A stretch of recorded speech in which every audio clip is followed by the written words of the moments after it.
Que Dieu nous bénisse. Nous sommes à notre étude, nous sommes à l'école des disciples de Christ. Alléluia. Que le Seigneur notre Dieu nous bénisse. Galates chapitre 5. Galates chapitre 5, le verset 16 à 18. Galates chapitre 5. Nous lisons la parole de Dieu. Nous lisons la parole de Dieu. Galates chapitre 5. Allons-y très vite. Nous avons seulement que 30 minutes. Je dis donc, marchez selon l'esprit, et vous n'accomplirez pas les désirs de la chair. Car la chair a des désirs contraires à ceux de l'esprit, et l'esprit en a de contraires à ceux de la chair. Ils sont opposés entre eux, afin que vous ne fassiez point ce que vous voudriez. Si vous êtes conduits par l'esprit, vous n'êtes point sous la loi. Or, les œuvres de la chair sont manifestes.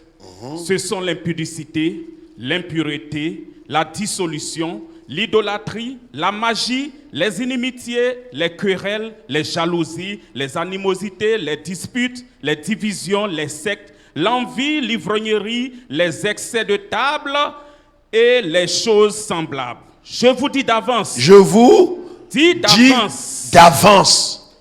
Comme levons la tête s'il vous plaît. Je vous dis d'avance. Pour ne pas que quelqu'un, au soir de sa vie, soit surpris.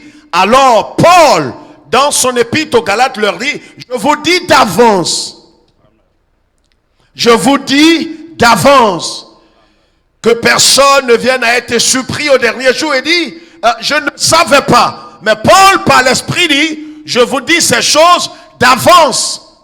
Qu'en vérité, celui qui marche par la chair et qui permet à la chair d'être manifeste dans sa vie, alors il court un danger, il court une tragédie. Quelle est cette tragédie? En vérité, qu'est-ce qu'il dit? Comme je l'ai déjà dit, que ceux qui commettent de telles choses n'hériteront point le royaume de Dieu. Veuillez vous asseoir. Bien-aimés, c'est une vérité capitale et importante que nous devons savoir, nous devons mémoriser, nous devons comprendre qu'en vérité, à la naissance, quand nous naissons, lèvons la tête s'il vous plaît, à la naissance, nous naissons en tant que pécheurs. Nous sommes nés tous pécheurs. La Bible dit d'ailleurs que car tous sont péchés et sont privés de la gloire de Dieu. N'est-ce pas? Nous sommes tous nés pécheurs. Nous sommes tous sortis d'Adam. Et tout ce qui est sorti d'Adam est pécheur. Donc nous sommes nés avec... Écoutez, j'ai dit de lever la tête. Ce n'est pas tout qu'il faut écrire. Il faut écrire ce que tu comprends. Parce que la foi ne vient pas de ce qu'on écrit, mais de ce qu'on entend. Donc il faut comprendre. Là, quand tu écris, tu as bien saisi. C'est important que nous comprenions cela, frères et sœurs.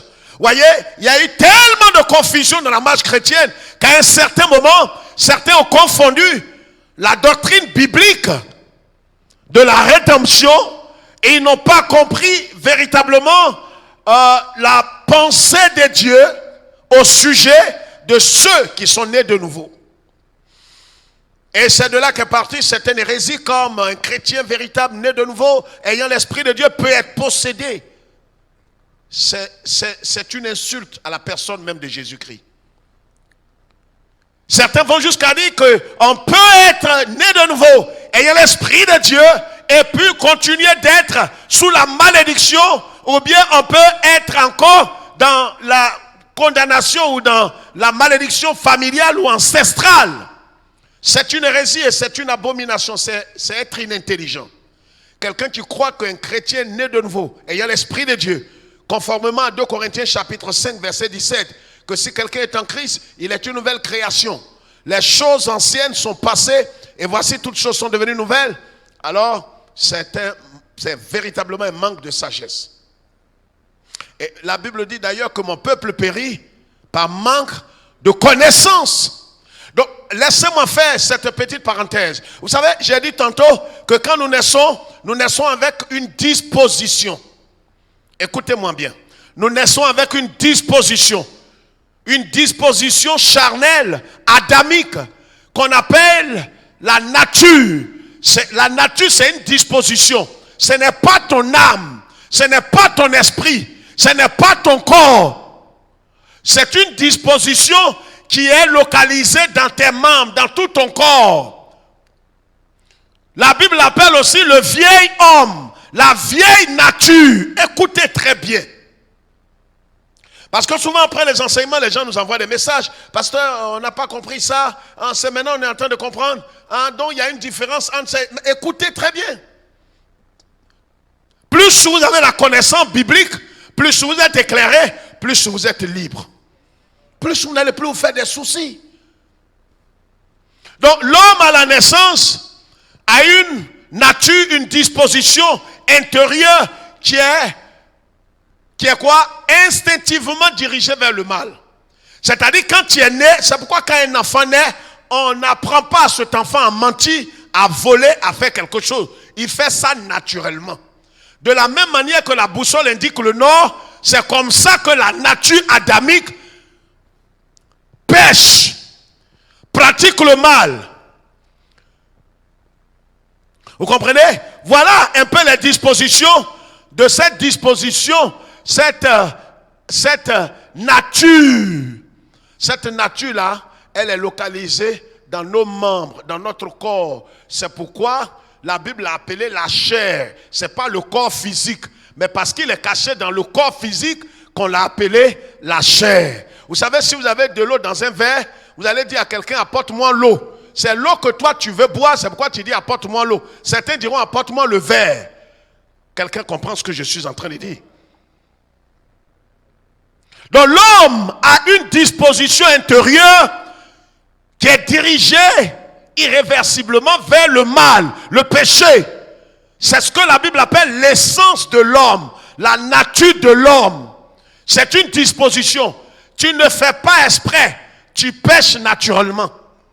Maintenant, quand quelqu'un a entendu l'évangile et s'est détourné de la mauvaise voie pour se tourner vers Christ par la foi, il reçoit le salut. Il reçoit une nouvelle nature. De la même manière que Jésus-Christ était pleinement 100% homme et puis 100% Dieu, il avait deux natures. De cette même manière, nous avons la nature adamique qui a les mêmes traits de caractère que Satan. C'est pourquoi, quand un chrétien charnel commence à agir, on dit il est possédé. Or, il n'est pas possédé, mais il est en train de vivre selon la chair. Or, la chair est le jumeau de Satan, au point où, quand quelqu'un commence à marcher selon la chair, on a l'impression qu'il est possédé. C'est pourquoi l'apôtre Paul dit ici aux Galates, ne marchez pas, car en vérité, je vous le dis, et je vous l'ai déjà dit, tous ceux qui vont marcher par la chair seront désapprouvés et vont se condamner eux-mêmes. Quelqu'un comprend l'évangile. Il faut que vous compreniez, sinon vous allez vous condamner vous-même. C'est pas non, les gens disent, j'ai appris que j'ai fait une église où on m'a dit qu'un chrétien peut être possédé. Moi-même j'ai tombé en train, mais tu es maudit. Un chrétien normal qui est possédé, il est maudit. C'est pas un chrétien. Il faut définir qui est chrétien. Si tu es possédé, tu iras en enfer. Aucun démon ne va au ciel. Réfléchis.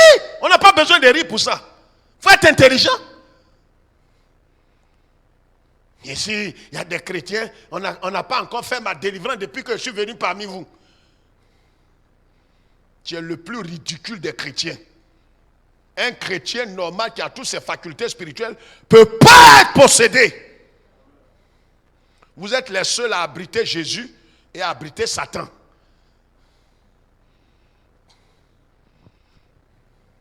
Un groupement. La parole de Dieu déclare en Corinthiens, qu'est-ce qu'il y a entre les ténèbres et la lumière? Regardez même si tu ne comprends pas la Bible, regarde, quand la nuit arrive, la lumière s'en va. Quand le jour apparaît, la nuit s'en va. Réfléchis un peu, même si tu n'as pas été à l'école. On a vu dans un endroit, dans un quartier, on voit la nuit et puis on voit le jour. Vous avez vu ça quelque part? Lève la main. Mais si tu n'as jamais vu ça, comment tu veux voir ça dans le cœur de quelqu'un? Jésus est là et Satan est là. Et les deux sont assis côte à côte et chacun n'aime pas la tête de l'autre. Tu es le plus grand réconciliateur.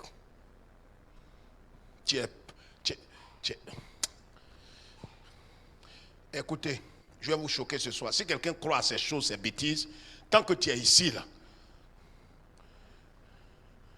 tu es un obstacle pour nous. Tu ferais mieux de rejoindre ton père, où tu as appris ces doctrines de démons là. Va là-bas. Sinon, tant que tu es ici, tu as un jugement. Parce que souvent, je ne peux pas vous enseigner la parole de Dieu de tout mon cœur, et puis tu as encore des doctrines dans ta tête. Tu n'es pas loin d'être un enfant bâtard, spirituellement. Tu as plusieurs pères. Si ce que je dis n'est pas vérifié par la parole de Dieu, maintenant les irresponsables, c'est eux qui aiment cette doctrine.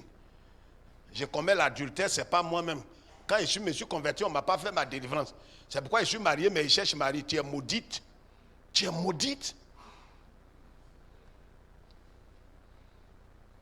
Aucun chrétien ne peut... C'est pourquoi, regarde, quand Jésus vient, le diable s'en va. Donc, à la conversion, on reçoit une nouvelle nature. C'est cette nature-là, elle vient directement de Dieu, de Jésus-Christ. C'est pourquoi la Bible dit, écris ça maintenant, écris ça, j'aime ça, écris ça, écris. 1 Jean.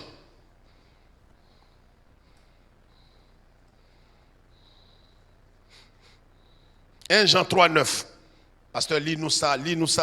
On a seulement que, oh Seigneur Jésus, alléluia. 1 Jean 3,9. Je vais vous montrer les caractéristiques de la nouvelle nature. La nature, cette nature-là, c'est l'essence de Jésus-Christ qui est venu entrer en toi. Cette nature-là n'a ni commencement ni fin. C'est pourquoi on dit tu as reçu la vie éternelle. La nature de Christ qui habitait en Jésus-là est venue entrer en toi à la conversion. Donc tu as la nature de Christ. C'est ce qui fait que quand tu pêches, regarde quand tu étais païen, quand tu pêches, ça te dit rien. Fumer, boire, l'impudicité, la débauche, c'est rien du tout. L'orgueil, non, c'est ton parfum. Mais ce qui prouve que tu es né de nouveau, c'est qu'aujourd'hui, dès que quelque chose se passe, vous savez, il y a des gens même qui ne savent pas qu'ils sont sauvés. Il faut être honnête de le dire. Il arrive le fois où tu te demandes, il dit, pasteur, comment vous voyez mon cas là? Je vais te donner une petite chose qui va t'encourager pour toujours. Regardez, l'un des signes qui montre que tu es né de nouveau, si même tu ne comprends pas les autres choses, le fait même d'aspirer au lait spirituel et de chercher à plaire au Seigneur, c'est parce que tu as reçu la nature de Dieu. Quand tu étais païen, tu étais préoccupé comme ça. C'est la nature de Dieu là qui fait ça. C'est vrai, tu n'es pas encore spirituel, véritablement mature, mais tu es né de nouveau. Tu es sauvé. Tu as la vie éternelle. Oh, tu as la nature de Christ. Avoir la nature de Christ et puis être mature. Regarde, un enfant qui est là, qui a 5 ans, c'est un être humain, mais ce n'est pas un être humain. Mais est-ce que lui là, il peut se marier? Hein? Même si on lui propose un héritage de 50 milliards, on lui dit dès que tu es marié net, il a 5 ans, il s'est marié à qui? Allons-y, lis. Regardez les caractéristiques de la nouvelle quoi? Prononcez ça fort. La nouvelle nature. Mais l'ancienne nature, on l'a hérité de qui? D'Adam. Donc quand on est né avec cette nature qui est orientée vers le mal, le péché. Tu ne fais pas exprès pour tuer, pour mentir. Ça est en toi. C'est attaché à ta vie, est attaché à ton corps, attaché à ton âme. Donc, c'est pourquoi l'apôtre Paul dit, quand je veux faire le bien, le mal est attaché à moi. Je sais que le mal, là, c'est mauvais, mais je ne peux pas ne pas faire le mal. Malheureux et misérable que je suis, qui me délivrera? Et lui-même termine pour dire, Jésus-Christ, notre Seigneur. Et quand vous venez à Jésus-Christ, cette nature-là, spirituellement, quand Jésus est mort à la croix, cette nature a été crucifiée. C'est pourquoi Saint Paul dit en Galates chapitre 2, j'ai été crucifié avec Christ. Maintenant, le vrai problème des chrétiens, ceux qui sont irresponsables dans leur existence et dans leur vie, c'est ceux-là qui cherchent à ce qu'on fasse des prières pour qu'ils puissent vivre aisément. Non, tu as une responsabilité. C'est de maintenir l'allié de Satan qui est dans ton corps, qu'on appelle la chair, le vieil homme, ton ancienne nature. Là. C'est ta responsabilité de maintenir cette chair-là crucifiée. Jésus, tu le couronnes. Comme je vous l'ai montré dimanche, Jésus est assis sur le trône de ton cœur, mais la chair doit être sur la croix. Tant que la chair sera sur la croix et Jésus couronné, ta vie est remplie de paix, de joie, de bonté, de patience. On ne gêne pas. Quand on est venu à Christ, les premières heures, on croyait qu'il fallait gêner pour avoir l'amour. Oh Seigneur, donne-moi l'amour. Maintenant, Seigneur, oh Seigneur, on dit quel bâtard qui prie là-bas. Toi aussi, bâtard. Tu as vu à côté de toi, il y a péché. Tu ne pourras jamais devenir. Regarde, c'est Christ qui va vivre sa vie au travers de toi. Mais pour que cela soit manifeste, qu'est-ce qu'on demande? Quand quelqu'un rentre chez toi, et puis tu as des chiens méchants, chiens allemands, méchants. Le monsieur qui veut venir chez toi, il a des pieds, il veut marcher. Mais il a peur des chiens. Il te dit, monsieur Olivier, attrape tes chiens. Tu dis, non, viens. Il va venir comment? Il vient comment? Ça, tu es comme fou. Chien allemand, berger allemand. Il mange mollet comme amusement. Je ne parle pas des chiens qui mangent placali chez vous là. Hein. Chiens, même quand voleur crie net, il court, il veut rentrer au salon. Non, les chiens villageois là. Chiens, vrais chiens. Ceux qui sont en France, en Italie, en Allemagne, partout, nous suivent, ils comprennent. Il y a chien et puis il y a chien. Souvent les gens donnent des viandes. Tu vois des gens. En Europe, tu vois des choses, tu es choqué. J'étais au Luxembourg une année, et quelqu'un, une dame, une blanche cherchait son chat. Oui, parce que c'est mon chat. Oui, parce que c'est mon chat. Je suis pasteur. J'ai la regarde jusqu'à chat. Mon ami pasteur là m'a dit, pasteur, chat de la femme là, son héritage, elle n'a pas d'enfant. Tout son héritage est pour chat là. Elle ne joue pas à ça. Chaque Abigail ici. L'Éternel est vivant et ton âme est vivante. Ah, chat. Alléluia. Les gens qui ont mangé les kidjenouas, les gnagnans, les quoi. Hey, héritage de quelqu'un. C'est un héritier qui coule à la quatre pattes là. L'Éternel est vivant, hein. Donc, qu'est-ce qu'il dit? Quiconque est né de Dieu. Quiconque est né de Dieu. Ne pratique pas le péché. Ne pratique pas le péché. Écoutez. Parce que la semence de Dieu demeure en lui. Parce qu'il est évangélique. Non. Jean-Claude, il est évangélique. Non. Non, c'est un protestant. Non. Oh, il a oublié. Il parle en langue. Non. Voilà des conneries que certains transportent dans leur tête. Je suis protestant, je suis catholique. Ça n'a pas de valeur.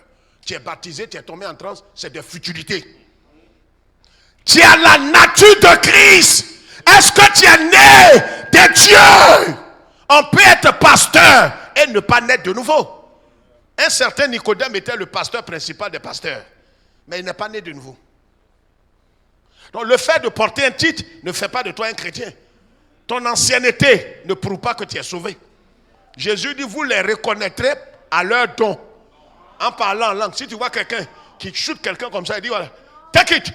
Et puis, c'est qu'il est de Dieu. Si vous croyez des choses comme ça, vous serez jugé par le Dieu des cieux. C'est des bêtises. Et il y a des gens qui sont assis ici. Je ne sais pas pourquoi ils ne rejoignent jamais leur père. Jusqu'à quand vous allez être traître. Tu crois ces conneries, mais quand on vient pour manger la bonne nourriture, tu viens. C'est quoi ça? Va chez ton père.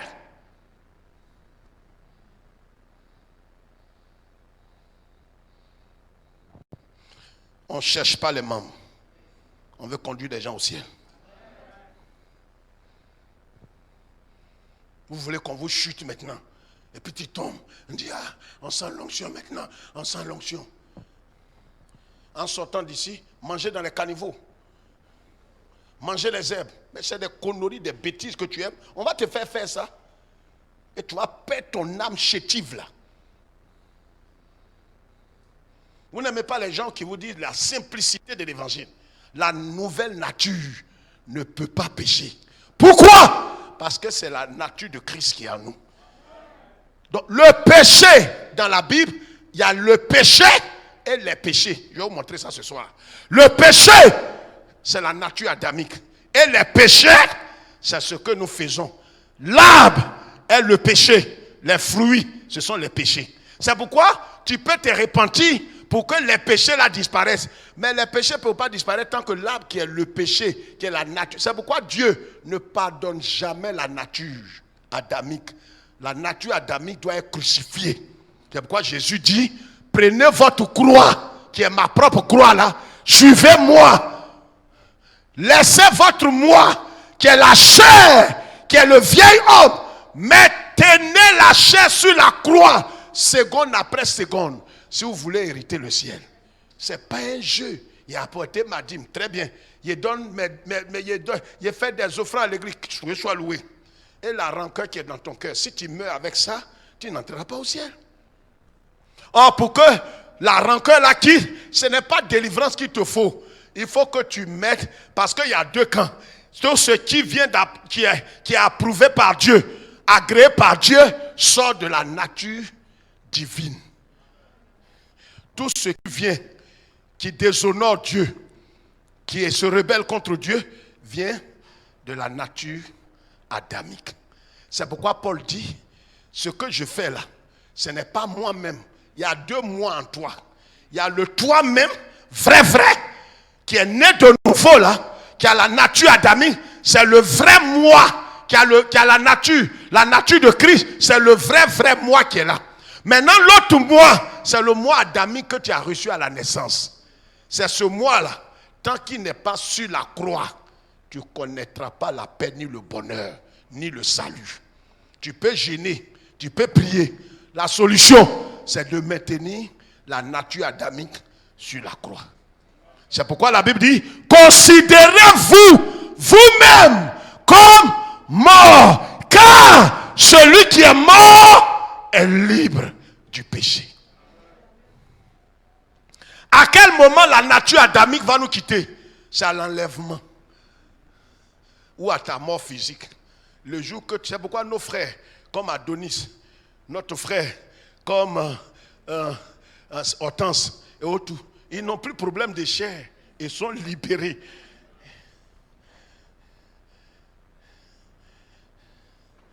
Libérés. Nous, on peut crier libérés, libérés. Jésus-Christ nous a libérés. Ça, c'est lundi. Quand tu finis de chanter net, libéré que tu dis tu es libéré. Il revient encore au galop. Tu dis, mais c'est quoi même? On dirait qu'il y a un démon qui est en moi. J'ai pris 41 jours de jeûne pour enlever la colère. Colère, là va me tuer. J'ai dit quoi, pasteur? On a dit, quand il me fâche, quoi. J'ai dit, dans notre famille, on a hérité ça. Mais vous êtes sous la malédiction. Ce n'est pas seulement dans ta famille, ça est dans le sang de tout le monde. Le problème est que cette colère hystérique, démoniaque qui va t'éloigner de Dieu, là, tu dois, quand on t'insulte, ton sang qui se soulève là, laisse-le se calmer. C'est la maîtrise.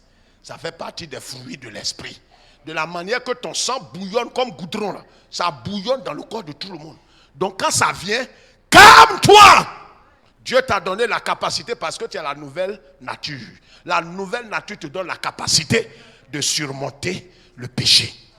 Quelqu'un comprend le message ce soir? Donc, ne peut quoi? Quiconque est né de Dieu ne pratique pas le péché parce que la semence de Dieu demeure en lui et il ne peut pécher. Il ne veut. Non. Il ne peut. Il ne peut, là, c'est quel verbe? Pouvoir. Pouvoir. Il ne peut pas pécher. Amen. Il ne peut pas. Il ne peut. Et les gens disent, mais pasteur, on ne comprend plus. Notre tête est mélangée. Non, c'est la nouvelle nature qui est en toi là qui ne peut pas pécher. Mais l'autre côté qui est en toi, qui est couché dans ta viande, lui, il mange péché comme amusement. 1 Jean chapitre 1 verset 8. Lis ça vite, on dit, Seigneur. 1 Jean 1 verset 8. Oh Seigneur Jésus. Si nous disons que nous n'avons pas de péché, Le péché là, c'est mis au quoi? Au pluriel, bien au singulier. singulier. Si nous disons que nous n'avons pas de péché, si quelqu'un dit qu'il n'a pas la nature adamique, c'est un menteur, fils de menteur de chez les menteurs. On a tous le péché en nous. La nature adamique, la vieille nature, le vieil homme, la chair de péché et de mort éternelle. Ça est en nous. Mais en même temps, on a la nature divine. C'est pourquoi tu peux ne pas pécher. C'est pourquoi le Seigneur dit, soyez parfaits, comme votre Père Céleste est parfait. On est tous tentés, mais on n'est pas obligé de pécher. C'est pourquoi, vous voyez, le péché, c'est un acte quoi? Un acte quoi? Volontaire. Mais pas dit non, on m'a poussé, je suis tombé dans le péché. Tu es un menteur, tu es malhonnête. Le péché est un acte social. C'est pourquoi, regarde, c'est pourquoi un acte moral. C'est un acte moral. C'est pourquoi, regardez, je vous ai dit ici, sur Internet, les gens ont commencé à discuter. Notre pasteur ne nous a jamais dit ça à l'église. Mais est-ce que c'est enseignement de votre pasteur que je vais vous enseigner? Moi, Dieu doit me révéler la chose. Le péché est un acte moral.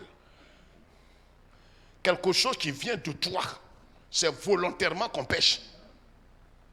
C'est pourquoi quand Ananias et Saphira ont péché, ils n'ont pas fait comme les pasteurs. Pierre n'a pas fait comme les pasteurs d'aujourd'hui. Nous, vendeurs d'illusions, traites, matérialistes, cupides.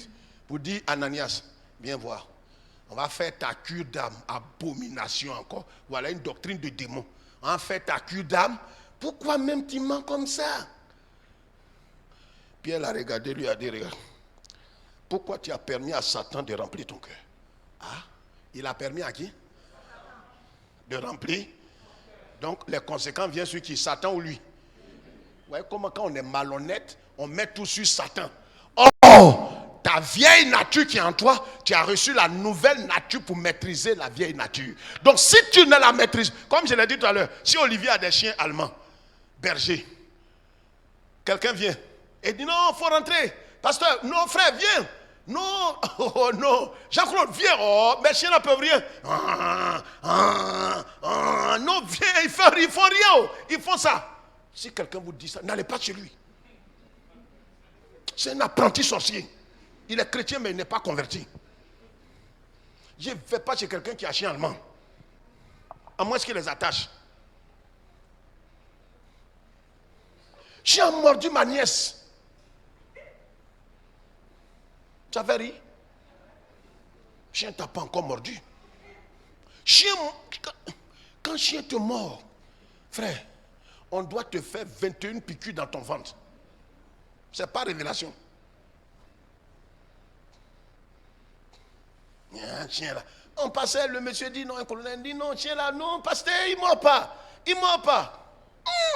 Chien comme ça, ça gueulait comme ça. Non, ma nièce là est passée, chien a bondi. Mais pourquoi tout passe. Qu'est-ce qui t'arrive? Qu'est-ce qui t'arrive? C'est au chien là, il parle comme ça.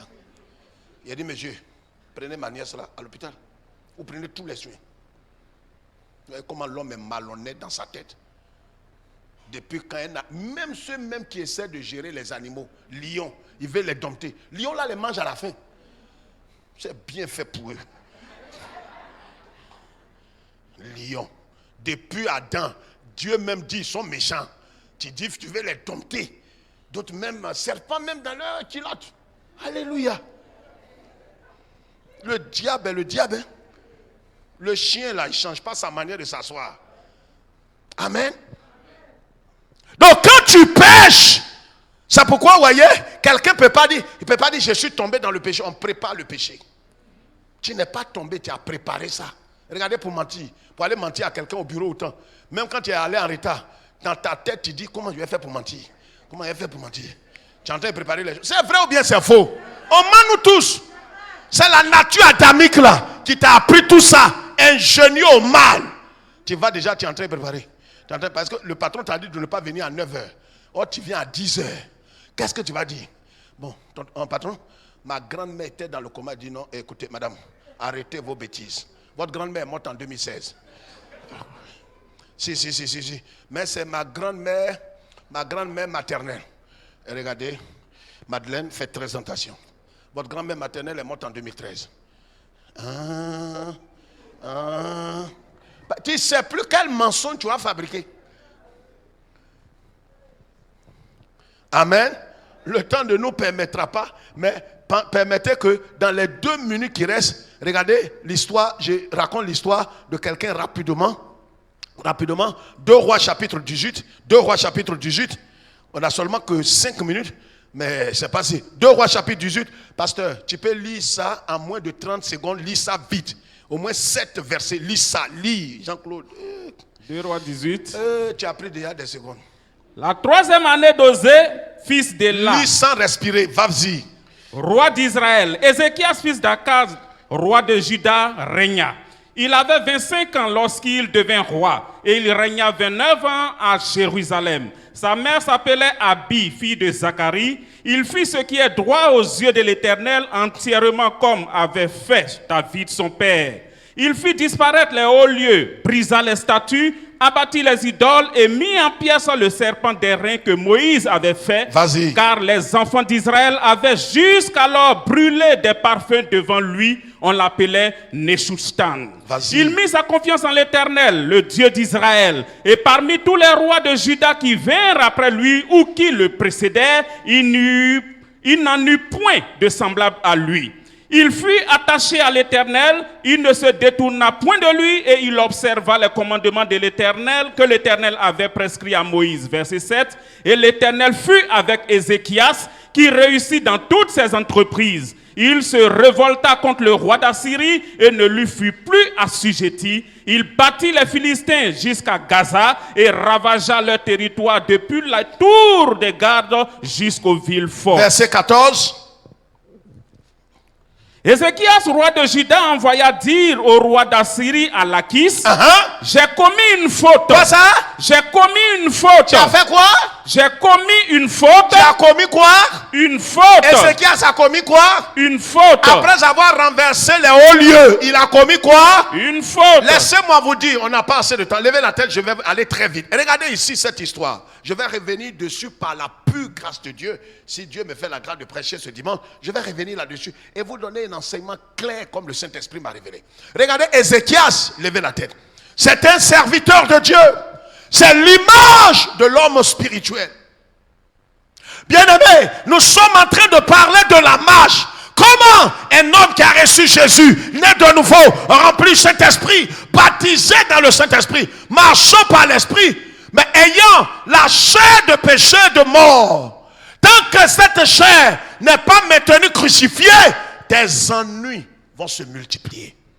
Ézéchias a fait du bien. Il a renversé les autels, il a tout détruit. Mais à un certain moment, lui, il est l'image de l'homme spirituel. Il y a un autre monsieur qu'on appelle Sankérib. Sankérib est l'image de quoi? De Satan. Rabshakeh. Si vous connaissez bien l'histoire, Rabshakeh, c'est l'image de la chair qui est un allié de Sankérib. Quelqu'un comprend? Ils sont 3 personnages. Il y a qui? Ézéchias qui est l'homme spirituel, Rabshakeh qui est la chair et Sankérib lui-même, parce que Rabshakeh, elle envoyait le porte-parole de Sankérib. Est-ce que vous comprenez? Qui croit que ce n'est pas mélangé? J'ai dit, Ézéchias, l'homme quoi? Dis ça vite, l'homme spirituel. Rabshakeh, la chair. Et puis Sankérib, Satan. Parce que Satan là, c'est lui qui pousse la chair. C'est son allié qui est logé chez toi pour te conduire en enfer. Il t'a raté, mais il a au moins un allié chez toi. Vous savez, personne ne peut te trahir si ce n'est un proche. Le proche qui est en toi. C'est pourquoi quand tu dis moi, le moi là, c'est lui qui est ton ennemi. Les sorciers, le vrai ennemi de ta vie, ce ne sont pas les sorciers, les génies, tes parents, ton père et ta mère. Le vrai ennemi de ta vie, ce ne sont pas les démons. C'est ta chair qui peut te conduire en enfer. Les démons ne peuvent pas avoir accès à ta vie si ta chair n'ouvre pas la porte. Donc, s'il y a un ennemi que tu dois maîtriser, que tu dois maintenir crucifié, parce que lui, son problème et sa solution, c'est de le maintenir crucifié. Il doit rester crucifié.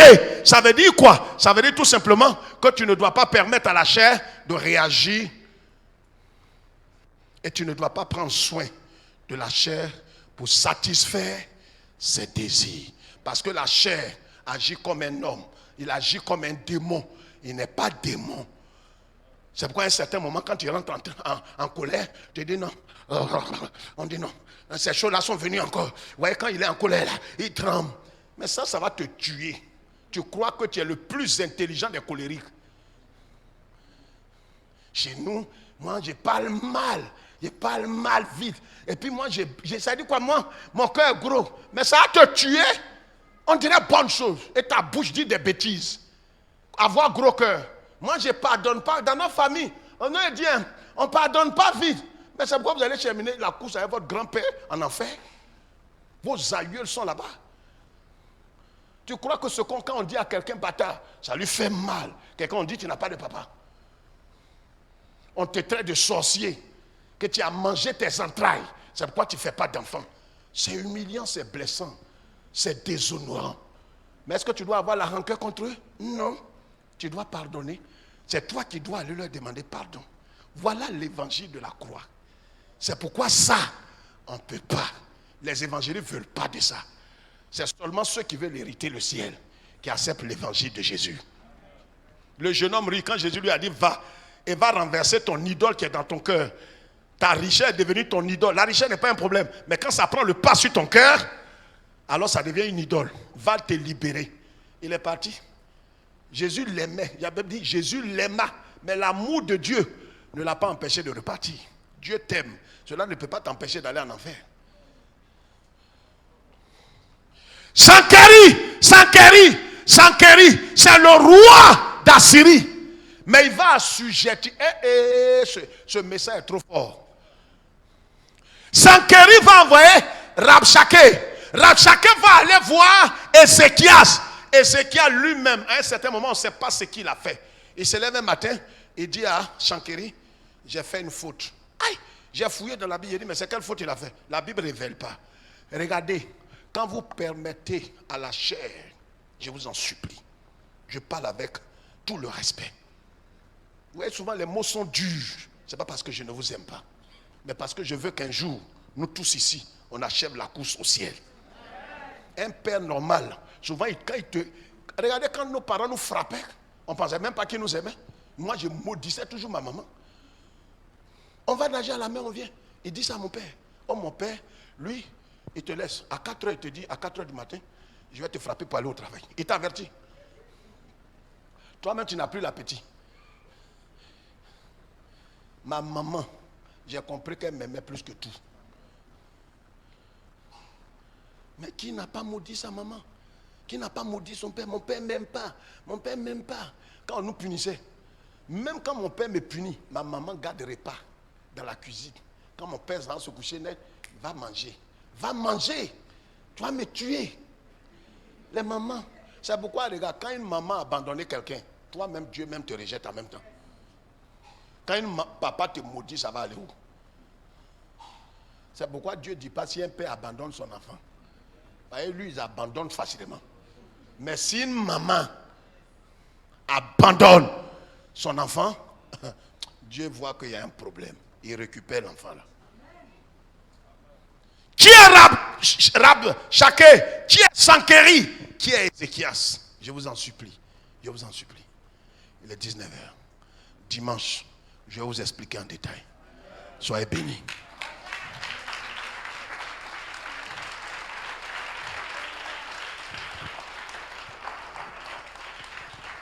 Levez-vous, levez les deux mains. Seigneur, nous te rendons grâce, nous te bénissons.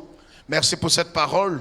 Merci parce que tu nous as révélé qu'en vérité, nous avons ces deux natures. La nature adamique qui veut nous conduire en enfer. Et la nature divine qui ne peut pas pécher, qui est notre véritable nature en Christ. Donne-nous de nourrir cette nature. Donne-nous de chérir cette nature. Donne-nous comme des enfants nouveau-nés, Seigneur, de nourrir cette nature avec la parole de Dieu, avec le jeûne, avec la prière, avec la méditation de la parole. Donne-nous de comprendre ces choses, qu'en vérité nous t'appartenons. À toi seul toute la gloire. Merci pour tous ceux qui nous suivent partout le monde et merci pour nos frères ici présents. Que toute la gloire te revienne. Au nom de Jésus. Quelqu'un dit Amen. Quelqu'un dit Amen.